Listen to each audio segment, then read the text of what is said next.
Welcome back, folks. This is Yankees Unloaded. I'm Jake Ellenbogen, and he is Gary Sheffield Jr. And unfortunately, the 5-game winning streak, that was fun while it lasted. The Yankees fell 8-5 as victims to Toronto and essentially their wrath on Marcus Stroman, which isn't really saying a lot because, Gary, you have plenty of stats and plenty of things to talk about in regards to Marcus Stroman today, including something that you brought up even before the season started. So I don't want to say looking forward to throwing fire on Marcus Stroman, but looking forward to at least shedding some light on the whole situation, because it's not just, oh yeah, he's pitching poorly. There might be more than meets the eye. And in addition to that, we're going to get to Gleyber, so don't you guys worry. We know that Gleyber is going to be the hot topic there, but Strowman, he's also a pretty big hot topic. Gary, how you doing, my guy? I'm doing good overall, but I'll tell you this. For those of you who weren't paying attention to our show, and this was probably over a month ago, so just to be fair to our audience, I mentioned about Marcus Stroman, and when people ask us, what do you expect from Marcus Stroman? What do you expect from Carlos Rodon? And a lot of people have super negative expectations, but they don't necessarily back those expectations with numbers. And I think the back of your baseball card actually can be helpful in terms of determining what you're going to be. And Marcus Stroman, and I said this from the beginning, he'll be a very good first half pitcher for the New York Yankees. But Jake, what did I say about innings? A lot of times when people say, what's the difference between a Corbin Burns, a Garrett Cole, right? Not just talent, but how deep into games they go, how deep into seasons they go while maintaining their output. Marcus Stroman's not one of those guys. Part of the reason Marcus Stroman never received any of those 7, 8, 9-year contracts that a lot of pitchers, especially in today's game, they get. The reason he didn't get that, if you look at the back of his baseball card, Jake, you'll see a lot of 135 innings, 125 innings, 120, 136. And Jake, when you look at Marcus Stroman this season, right now, got his stats right in front of me, he's thrown 116 innings. He's getting close to that mark. Do you know, Jake, Marcus Stroman, over his last 7 games pitched, he has an ERA of 6.82. This is a player who, you mentioned to me, has the worst FIP of any pitcher in the league. Yeah. In the league of late. Okay. Which is not feline infectious peritonitis. No. How do you describe that stat again? It's fielding independent pitching. Which is essentially, despite how your defense is, we're going to essentially nullify the defense and try and describe how you pitch on your own. You're not going to have Matt Chapman or Anthony Volpe or having Jose Altuve at second base who can potentially save runs for you. We're going to try and say, what type of pitcher are you without the defense? Yeah. We're going to calculate how hard a contact you give up, where that contact goes, whether it's in the air. They try and figure out all these things, and that's where you get FIP. But Marcus Stroman tends to be a very solid first half pitcher in this. And he's also a really good big game pitcher. But the problem is, Jake, we need to get to the big game first. That's the issue. And I will say this, how many people who watch this show feel confident with Marcus Stroman on the mound right now? I don't know many. So that's where we are right now. The Yankees have Garrett Cole, who's going to be throwing this Sunday. We don't know what version of Garrett Cole we're going to get. He's clearly in tune-up mode, obviously, right? Missed his last start. Carlos Rodon spun a really good game. It's literally just up in the air with this rotation. It really is. And then clearly with the deadline, we didn't do much. Okay. Leiter Jr., you add him, we still have a ton of question marks. And you've mentioned it's a slightly underrated group that's really been overutilized because of our starting rotation, which I thought was fair, Jake. So my whole point here, you can't have this in early off. Like, you cannot have this. This is unacceptable. And remember, last episode we mentioned, if we're going to go with a 3-man rotation, and I said, well, Garrett Cole, I don't necessarily trust him in a 3-man rotation. He's got to be ready. Well, you can't have guys throwing like this and expect to go out to 4-man. Who's going to be pitching? Who's that going to be? More than likely, Cody Poteet is a better option for us down the stretch 100%. Than this. And that's saying a lot, because this is a player who we had to claim. This is a player that we had to go get. So I guess it doesn't matter how you acquire them, but when you have a veteran player on your team, you'd like to believe in early August, I can trust you. But these guys are showing us we can't.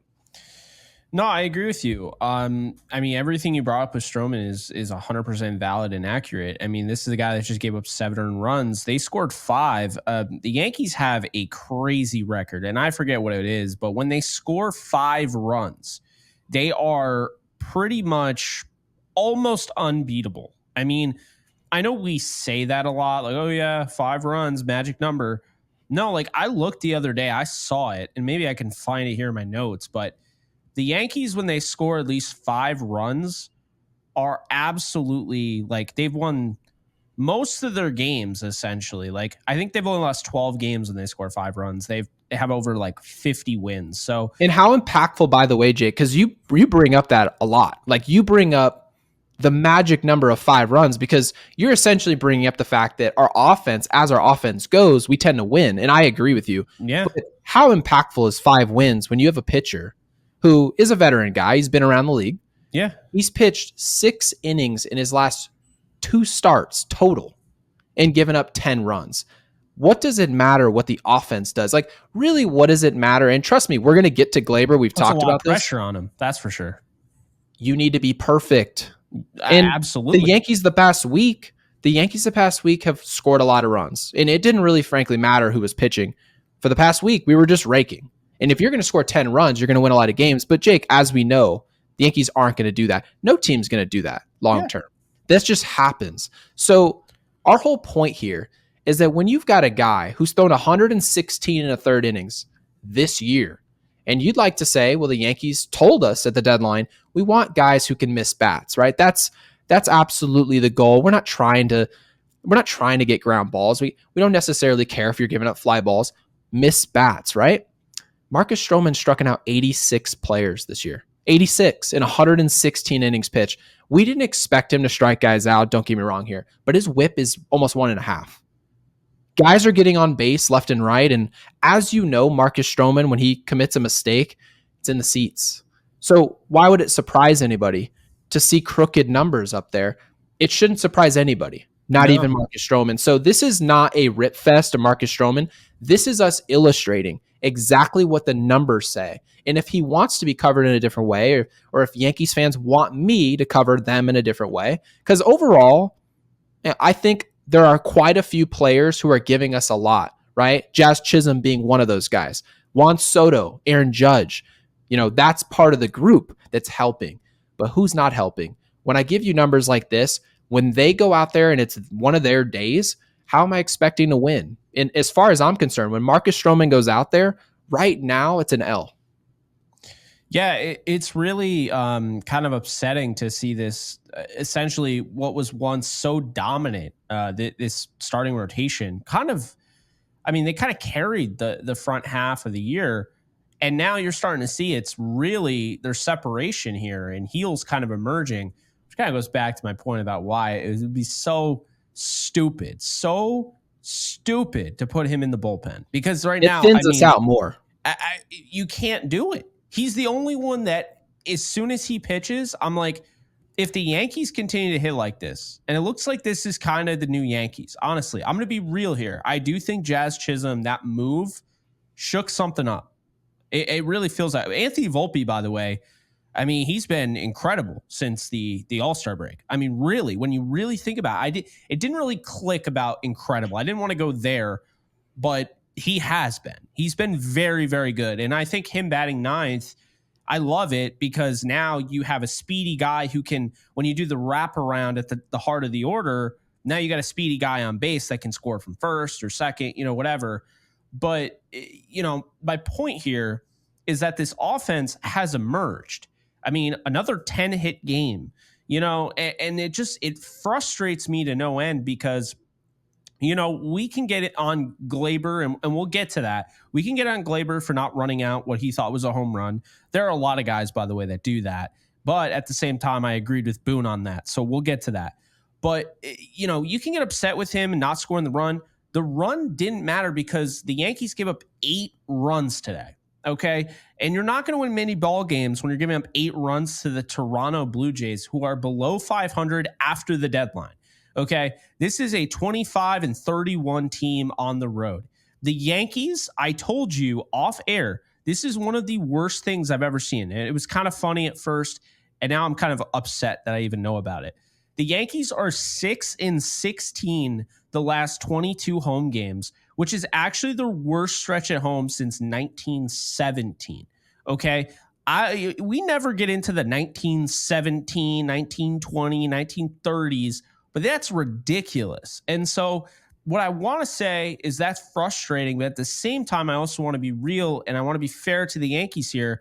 I do really believe they're turning a corner here. I don't think that's necessarily fair to clump in this game essentially with all of those, but that's the reality. That's what it is. Now, I will. Can I bring up momentum though? Yeah. I think that it's fair to bring up momentum because I think after it's all settled, right? The dust has settled. Marcus Stroman wet the sheets today. He was atrocious, right? Yeah. And there's no other way for me to put it. And after you see the final score of the game and you see 8-5, you say, okay, well, Gleyber Torres' mistake didn't necessarily cost the Yankees 3 runs. It cost them 1. So people would conclude, okay, well, Gleyber Torres' mistake didn't really ruin the game. But my answer, personally, is I feel it did.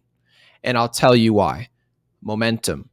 In the game of baseball, when you're talking about the difference between all-time great teams, really good teams, decent teams, and horrible teams, what is the difference?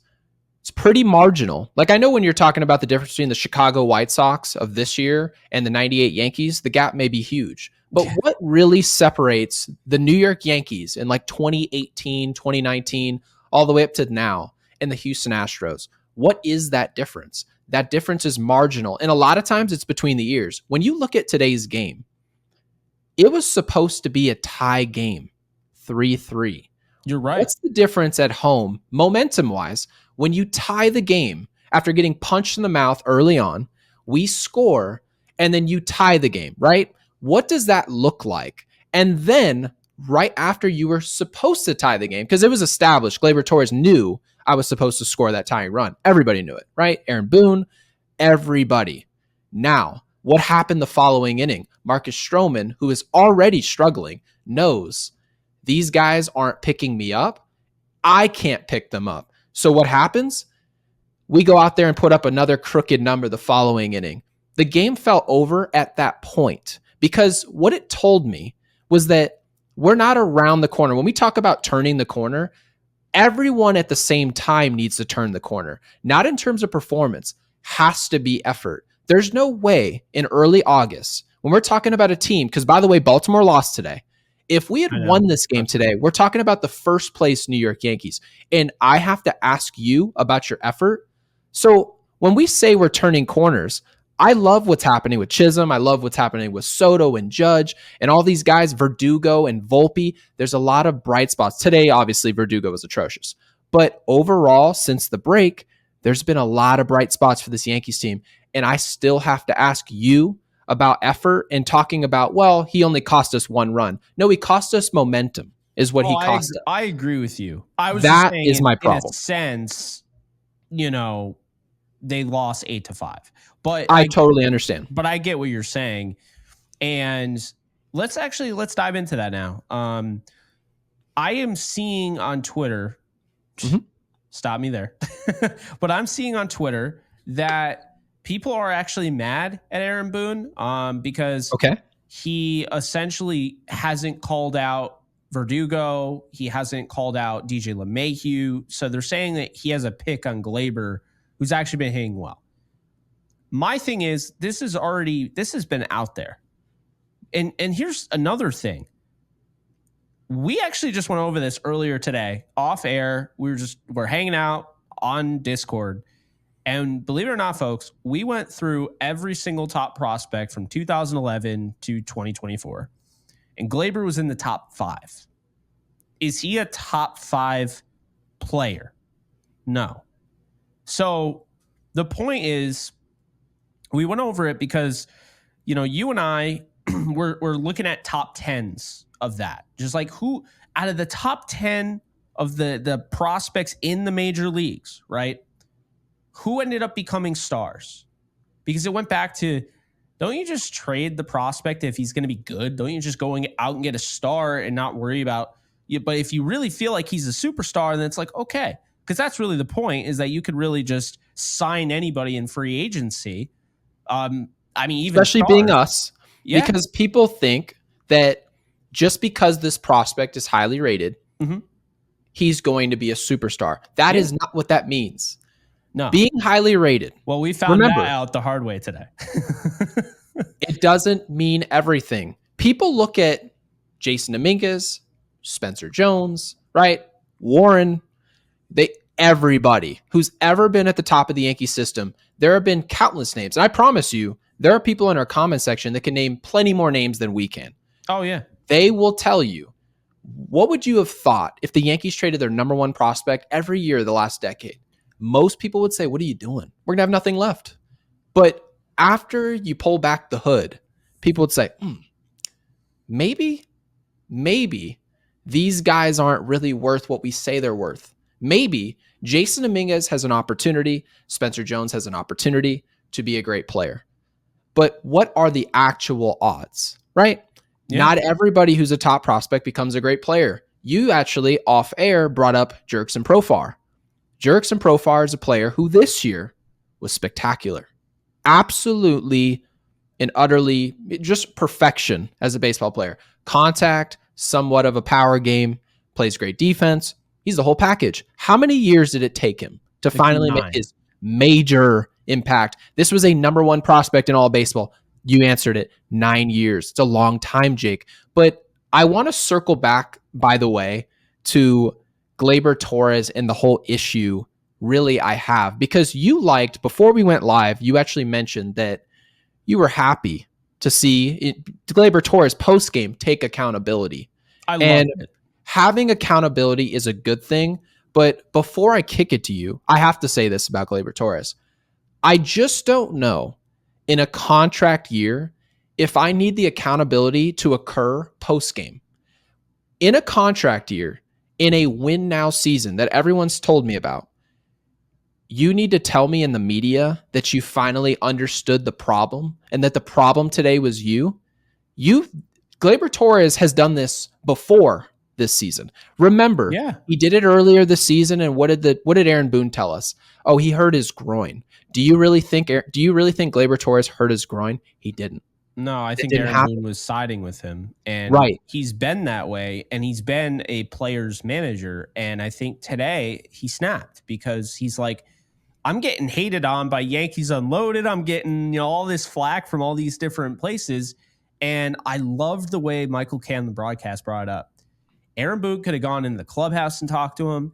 Aaron Boone could have talked to him, deep in the bench, away from the cameras. He got out on that front step.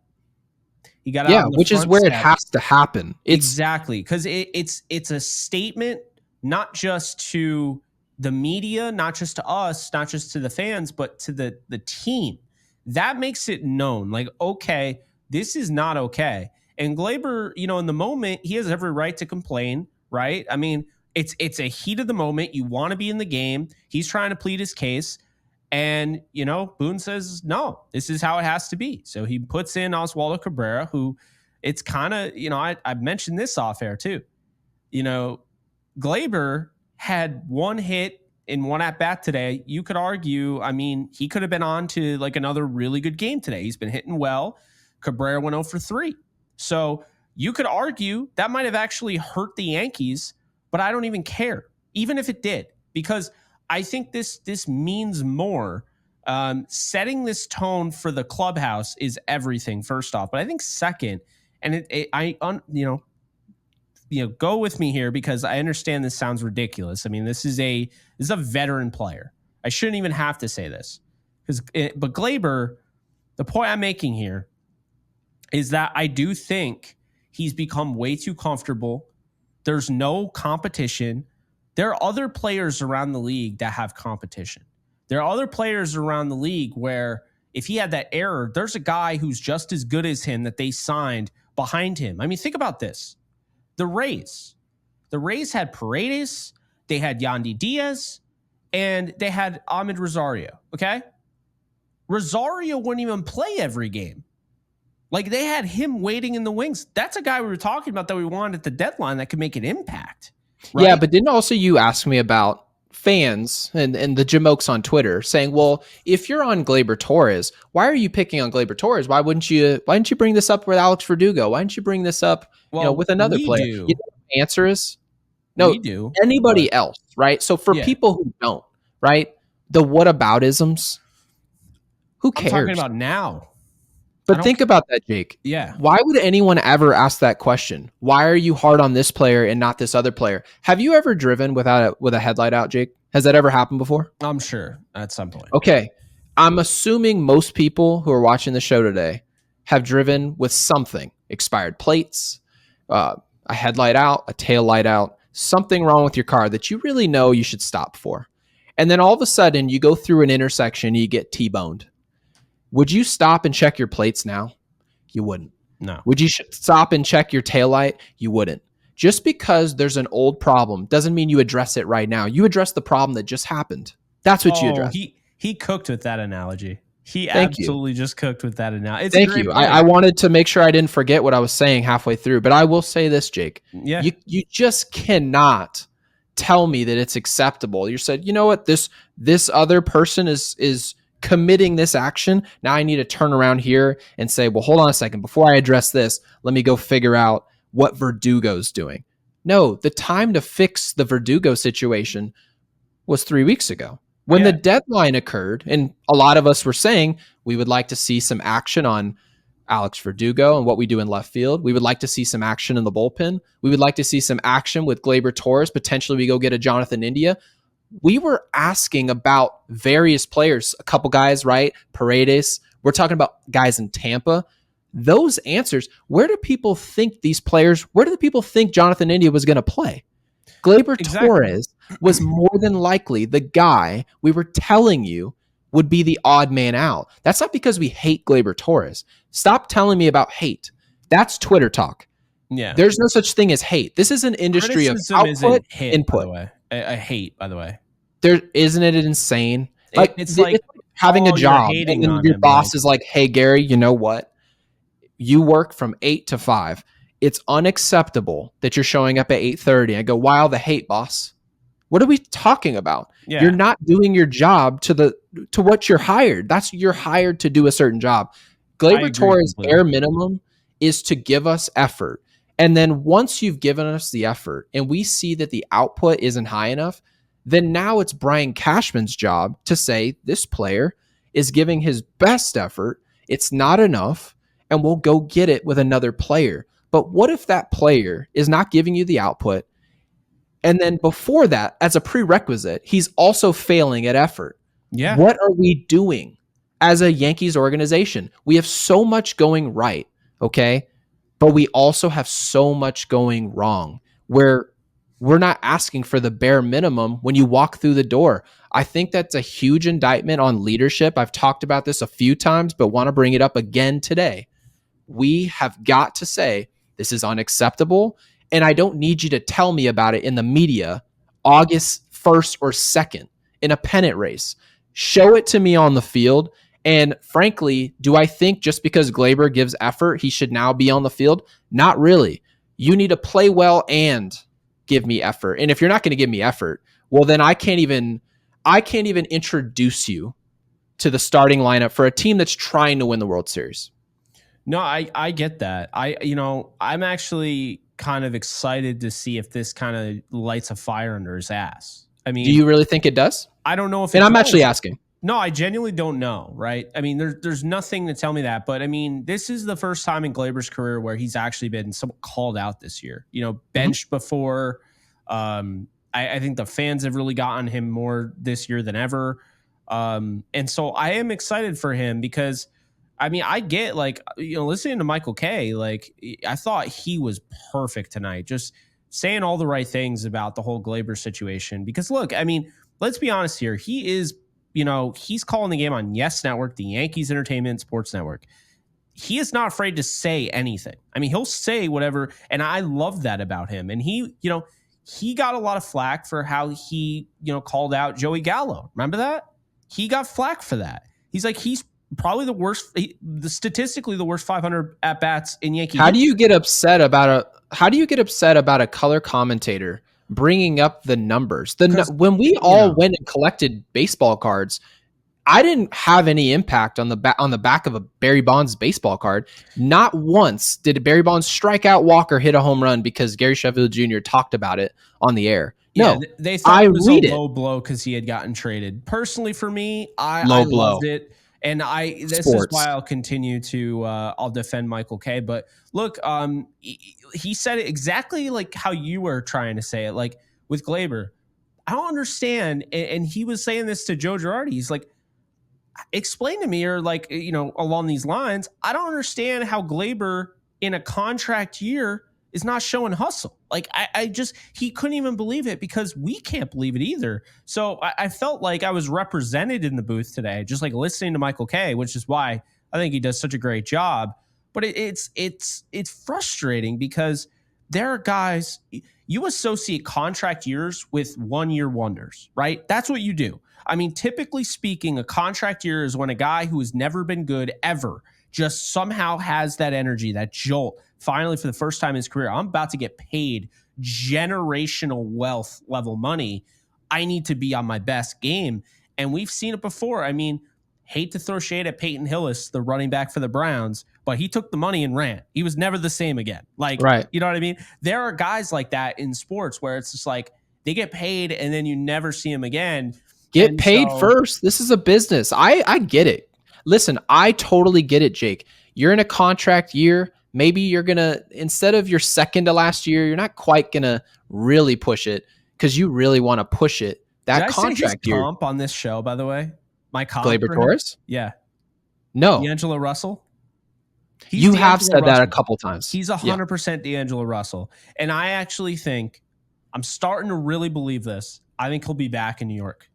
I think there's a chance they'll bring him back because I think his value is that low, Gary. I really do. Who's going to take him? The Marlins didn't even want him at the deadline. The Marlins have been trying to get this guy for 4 years.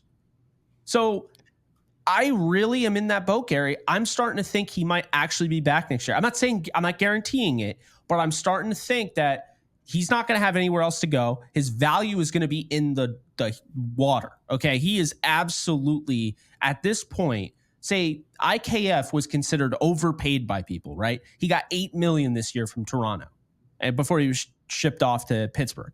Right. How is Gleyber getting any more than $8 million? Well, I guess I can answer it for you. If I had to guess what's going to happen with Gleyber Torres, I actually remember like kind of introducing this idea. It was like, wow, okay, Gleyber Torres last year we had this conversation. The number that was floating around was $100 million. Now, we don't really care. I know now everyone was like, why would I give $100 million to Gleyber Torres? We get it. We know. But Gleyber Torres, based on his output last year, no one would have hesitated to give a second baseman who frankly still wasn't a really good short. He wasn't a good second baseman. Okay. Never was. But if you're going to hit 20 some homers and drive in 80, yeah, I probably can justify, especially for a team who makes $250 million more than the Dodgers, ridiculous money, right? Yeah. That we're talking about. So it's not our money. Like I know he's going to squeeze us on chicken tendies, but let's be clear. It's not our money. We don't care. If Gleyber Torres plays his way into $100 million, throw him $100 million. We all clamored for DJ LeMahieu to get paid. He got paid.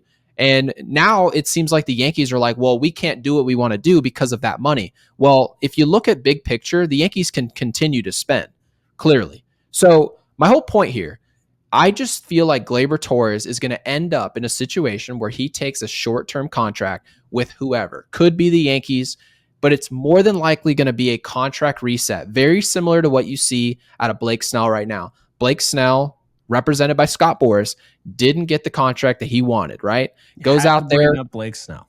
Had to bring up Blake Snell. Blake Snell, based on how he pitched last year, should have been able to expect a big contract. Problem was he waited too long, and now he signed a short contract. Everyone said, what is Boras doing? And long behold, he's going to opt out. If he's healthy at the end of this year if he's healthy at the end of this year, he's going to opt out from the San Francisco Giants and take a big contract. Gleyber Torres is going to be looking to do the same thing. And I know it's hardest to play with the Yankees. And I know a lot of people, they watch the Yankees, say, what's so hard about playing for the Yankees? You've got some good players around you. You've got the bright lights, so it should bring the best out of you. But when people have bad habits, the last thing you want to do is have cameras everywhere, have podcasts everywhere. We talk about everything. If you don't run on in game 112, don't you know we're all watching?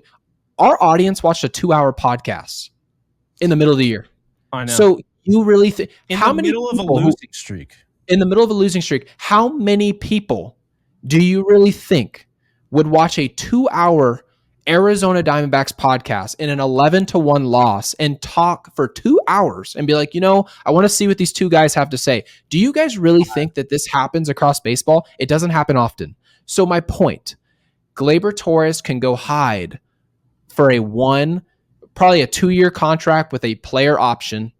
He can sign for $8 million with the frickin' anybody. He can sign with anybody because anybody can afford that contract. It's short term. It's not big money. And you know what? Gleyber Torres, based on what he usually does, he's going to play awful defense at second base. He's going to hit well. There's no pressure. He's going to jog down the first base line in game 90 of the season. And guess what, guys? Nobody's going to cover it. Nobody will notice. We'll notice his highlights. And then when he gets to the end of the season, he's going to accept a 7-year contract by some random team, very similar to the contract you saw Javi Baez get from Detroit.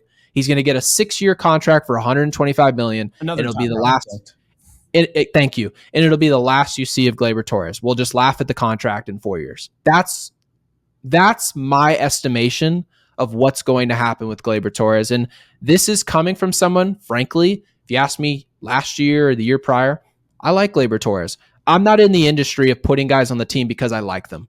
I am in the business of saying and covering players in a positive way because they give me a reason to be positive about them. If you don't try very hard and you don't perform, you make it hard on me. Yeah, I agree. I mean, one thing I'll say that's kind of unfair is when it comes to D'Angelo Russell, he's not great in the postseason. That's actually his biggest issue. Mm-hmm. And Gleyber is really good in the postseason. He actually has a 281 batting average in 31 games, 5 homers, only struck out 25 times, so not even a strikeout a game, and an 820 OPS with a 364 on base percentage. So this is what I'm going to say. It's really as simple as this. Tomorrow is basically the first game of the rest of your season, Gleyber. It is what you make it.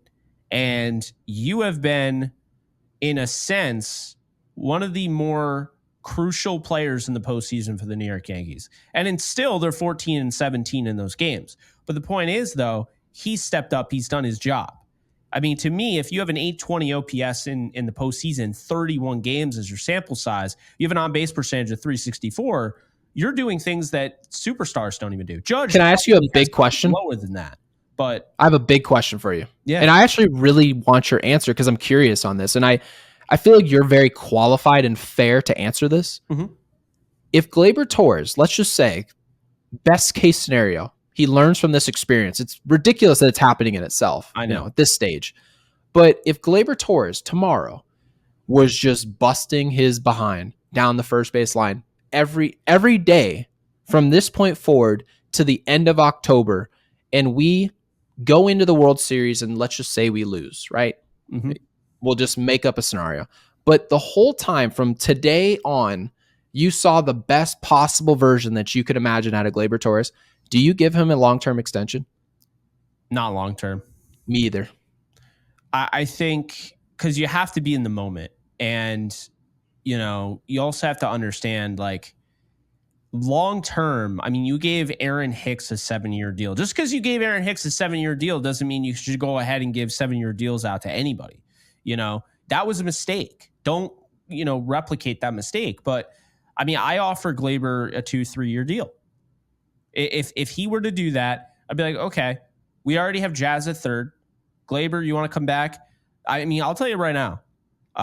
What I was reading over the weekend or over the week, that the off day, I forget who wrote it, but they really like Caleb Durbin. That's a real thing. And you've mentioned him a few times, and obviously what he's done in the minor leagues, he's very Altuve-esque. They see that. He's good. Team officials look at him as an Altuve. That's actually, those are the words that were used in that article. So, he stands out. He's like 5'6", 5'7", whatever, and he looks at. He won't be Altuve, but build, the style of play. Because you remember Nick Madrigal coming out, and everyone said, "Oh, Nick Madrigal is going to be this stud." It's just so hard to be a great player. But the point that you're making, based on his profile, it's more of what a lot of people want, which is smaller player, not trying to just hit homers. He's not just going to slap the ball. It's a lot of gap to gap. He's going to leg out triples. He's going to play good defense. A lot of what Gleyber Torres and some of these other players, Verdugo, don't necessarily do. So I like what he does, but at the very least, allowing Gleyber Torres to leave at the end of this season isn't all bad for the Yankees. Obviously, it saves them money so that they can spend an absolute boatload on Juan Soto, because that's what they're supposed to do, right? Yeah. But it also opens the door for some young players to get an opportunity, and perhaps the Yankees have some guys that they trust to play. Now, the last thing I want is them to sign some veteran that we don't like and just throw him over at second base on some $10 million contract, which is very Yankees-esque. I'll be honest with you there. This is why I think there's a chance Gleyber could be back. It's really dependent on how they look at their guys. So we're hearing, Caleb Durbin, this is the guy that we're really excited about. And B-Boss is somebody that they really liked, so much so they traded away a first-round pick in Trey Sweeney, right? Yep. But we never saw him play. They didn't even give him a rep. So you look at free agency, Gary, in 2025 at the second base spot. Like guys that are available. I'm not talking about arbitration. I'm not getting into that. Guys that are available, free agents. Gleyber Torres, Brandon Drury, Lurie Garcia, and Rougned Odor. Okay? Oh, but love of God. Brandon Lau and Jorge Polanco they have club options. So hold on. What was the last name that you said? Odor. I would rather be stuck on It's a Small World for like 10 hours straight than watch one more season of Odor in pinstripes. It's a Small World like the song playing backwards demonically.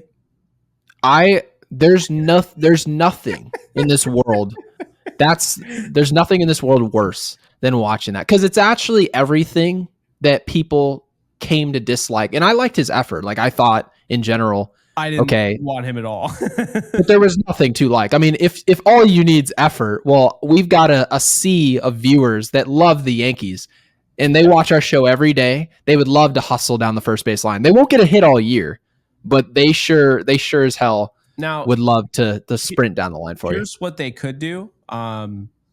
Third base, right? They could move. I'm saying this right now. They're going to keep Jazz at third. I really believe that. But if they did, they were like, oh, there's nobody at second, only Gleyber. We don't want Gleyber. So they decide, you know what? We're going to go and get a third baseman. I mean, Matt Chapman has an opt-out, right? Alex Bregman is a free agent. Justin Turner's available. That would be really it. Suarez as well. Eugenio Suarez from Arizona is also, he has a club option. So they'd probably not let him go. I'll tell you who was going to get let go. Moncada and his $25 million club option. There's no way they picked that up. This free agency class is atrocious. I don't want any of those players. Not one. It's actually terrible. Outfielders. It's literally it's Juan Soto, right? Okay. Bellinger obviously has an opt out, but why would he opt out $27.5 million? That'd be dumb. Not going to happen. Teoscar Hernandez is going to get paid. He's going to get paid. Michael Conforto, Marcell Ozuna, club option. Mitch Haniger, player option. Mark Canha, Charlie Blackmon, Jock Peterson, Anthony Santander he's going to get paid out the wazoo. I will say this. If the Yankees, obviously Soto needs to be Exhibit 1. Of course. As we wrap this up, of course. If the Yankees bring back Verdugo, when Jason Dominguez is coming back. Like if they're going to sign any outfielder other than Soto, it better be Santander. That dude blisters them, bro. He is absolutely, I think he's got like 27 home runs now. Like, you know what I mean? So that would No, I get it. I don't know how, but I mean, to your point, this is one of the worst free agency classes I've ever seen in my life.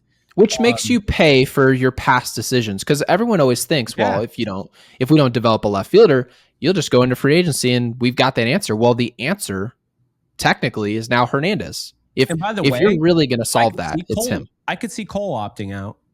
It's that bad. I mean, Max Scherzer got $43 million, right? Garrett Cole has a $36 million opt out. So if he can opt in for $36 million or he can opt out and get more, he would get more than that probably. I personally, I just think based on Garrett Cole's health right now, I wouldn't do that. I don't think he would with the health, but I'm just saying, like, this class is terrible. This class, you know what this class is? It's literally Juan Soto, right? Blake Snell is 1,000% opting out. I don't care. 38. Blake Snell might get $200 million. Yeah, I don't care about the $38.5 million. Blake Snell is leaving that on the table. Like, he's gonna opt out because this class is bad. So, you know where Blake Snell might end up? Blake Snell might end up in Baltimore. Yeah, that'd be fun. Well, I mean, Corbin Burns is gonna end up. Is Burns probably leaving? I thought he was. That was my expectation. I thought he was under control for at least one more year. It might be one more season.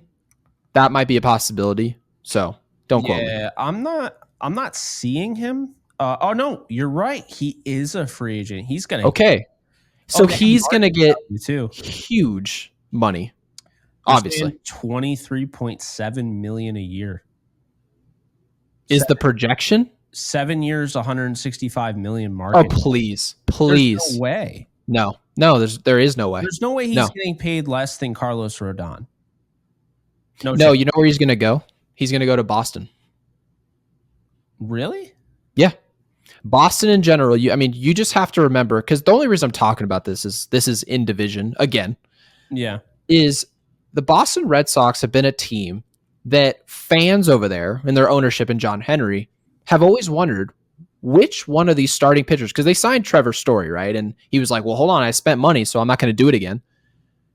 Which one of these pitchers are you going to go get? They thought they were going to go get Jordan Montgomery. They didn't. Okay? Yeah. They have said no to essentially the last 3 arms that the Red Sox fans have been asking for. What better and more reliable arm is there than that? This is a guy who throws 200 innings. He's essentially today's CC Sabathia. Maybe not to the same level, but when you want to look at the back of a baseball card, remember we brought up Marcus Stroman, how he's usually going to hover at about 135 innings. Makes a lot of sense. He's sitting in the middle towards the back end of your rotation. Got it. 5'7", 180 pounds soaking wet. Burns is not that way.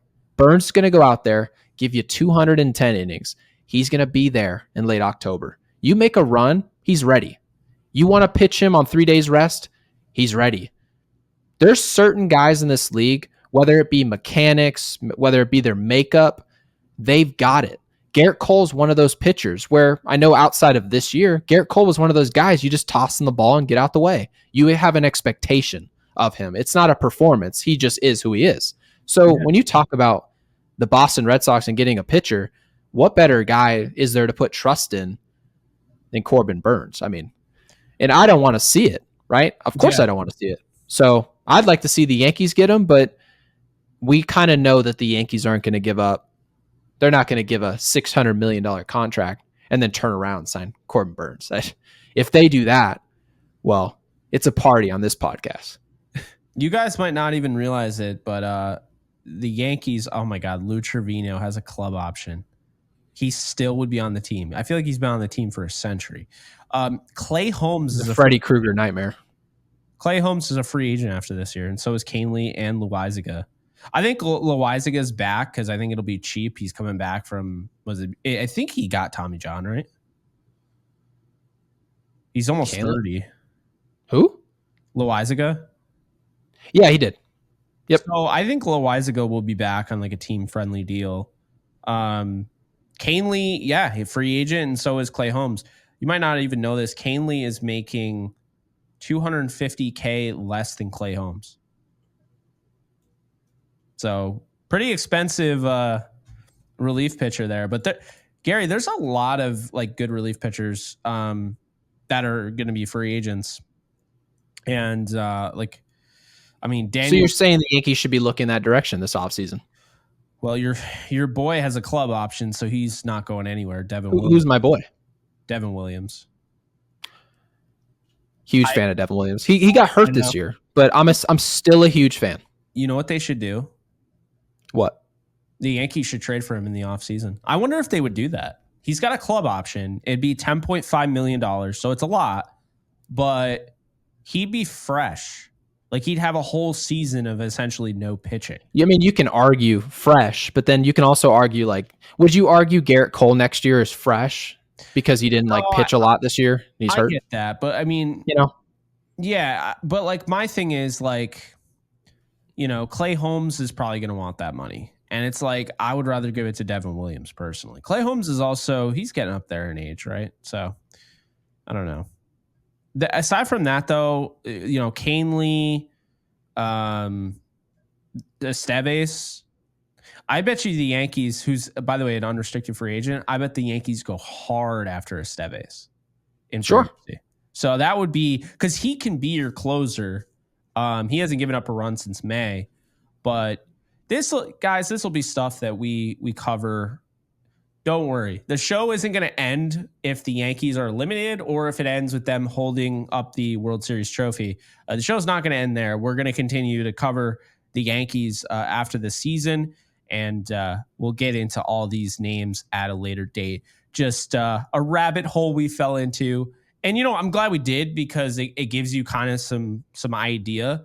But, yeah, unfortunately, this class is terrible. Like, it's not very good. There are guys that they can find value for and find value with, but yeah, Gary, I think that's what I'm learning really quickly is that this is not at all a great class. No, it's not. So it means the Yankees have to get busy via the trade market, and a lot of times when teams make splashes, it is during the winter. So now it makes sense. I wouldn't. Why they didn't? What's up? Now it makes sense why the Rays didn't trade Diaz. Now I get it. Diaz would be the best infielder by far in free agency. And he's controlled.